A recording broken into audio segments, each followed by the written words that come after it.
পাবনা সদরের মালিগাছা ইউনিয়নের মজিদপুর তারা মসজিদ হতে রত্নাই নদীর নারায়ণপুর, যোধকলসা, মণিদহ, ব্রজেন্দ্রপুর, রামচন্দ্রপুর, আতাউল্লাপুর, শ্রীকান্তপুর, কয়রাবাড়ি এবং পাটেশ্বর হতে সুতার ব্রিজ পর্যন্ত ১ নং খাস খতিয়ানের রত্নাই নদীর জায়গা পত্তন দিয়ে নিজ দখলে রেখেছেন আওয়ামী লীগের কিছু নেতাকর্মীরা। রত্নাই নদীর বিভিন্ন জায়গায় বাঁধ নির্মাণ করে দীর্ঘ ১৫ বছর ব্যবসা করে আসছিল তারা। এতে করে সাধারণ মানুষের আবাদি জমির ব্যাপক ক্ষয়ক্ষতি হয়েছে। সাধারণ জনগণ রত্নাই নদীর বিভিন্ন বাঁধ ভেঙে ফেলতে গেলে তাদেরকে বাধা প্রদান করছে ইশাক হাজী, গ্রাম নারায়ণপুর ও নুরুল ইসলাম, পিতা রিয়াজউদ্দিন, গ্রাম মণিদহ।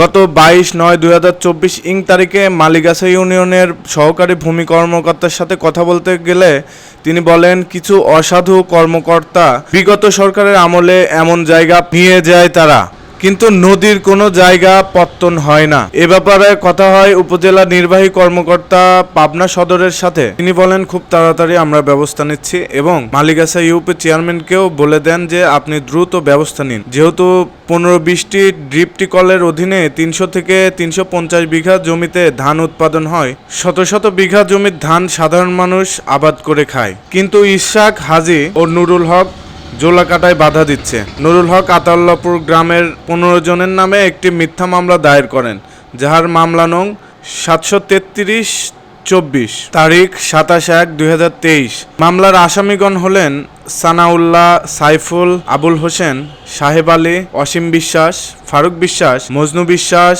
আজিজ বিশ্বাস, হাসেন বিশ্বাস, ইমারত আলী, সামাদ হোসেন, আব্দুল মান্নান, সর্বসাং, আতাউল্লাপুর, মালিগাছা, পাবনা সদর, পাবনা। মালিগাছা ইউনিয়নের প্রায় ৭০০ লোক রত্নাই নদী কাটার জন্য জেলা প্রশাসক বরাবর একটি আবেদন দেন। আতাউল্লাপুর গ্রামের লোকজন মালিগাছার টেবুনিয়ার কাজে আসলে নুরুল হক তাদের ভয়ভীতি দেখিয়ে হুমকি ধামকি সহ নানান গুম, খুন ও প্রাণনাশের হুমকি দেন।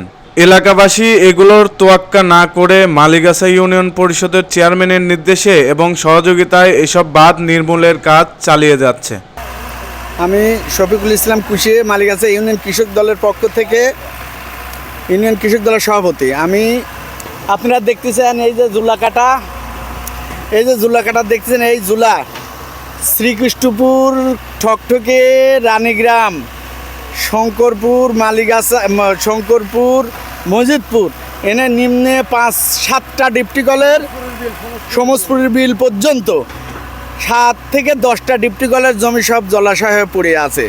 এই যে দেখতেছেন নদী কাটতেছে, এই নদীতে সব পানি বাড়া আসে। এই নদীর নাম হচ্ছে রত্নাই নদী। রত্নাই নদী। কিন্তু এই অবৈধ এরা কিছু জুলায় বাঁধ দিয়ে এই মাছ চাষ করার ফলে এই দেশের বহুত জমি পানির নিচে তলায় আছে। কিন্তু এই নদীর এই বাঁধগুলা উচ্ছেদ করা হলে এই ফসলাদি জমিগুলি মানে আরও দেশের খাদ্য ঘাটতি পূরণ করবে।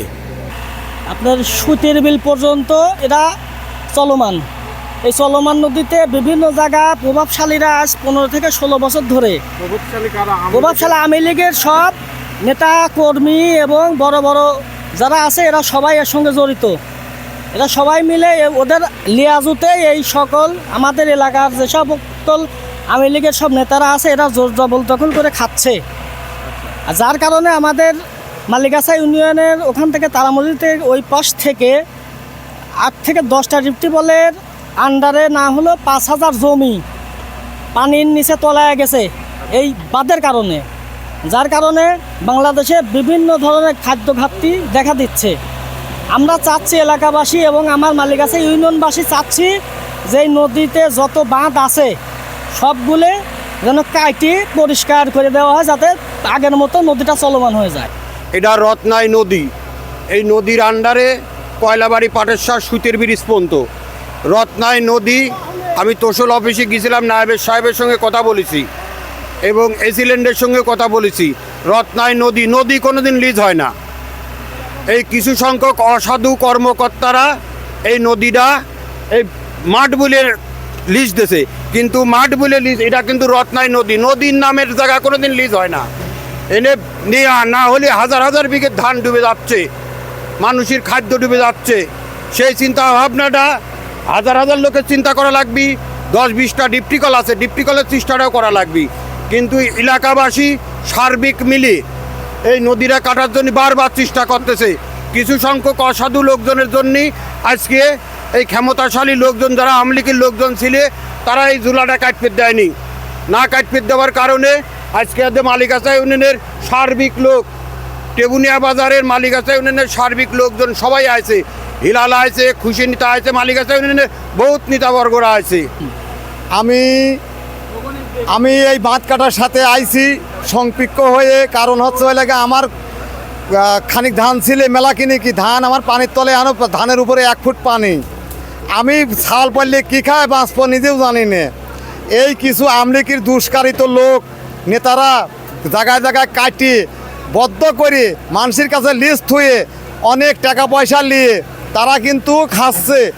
আজকে আমরা এখানে আমাদের এলাকার যে এই যে ছোট নদীগুলো, এগুলো কিছু শ্রেণীর জোরদাররা দখল করে মাছ চাষের নামে তারা বন্ধ করে রেখেছে।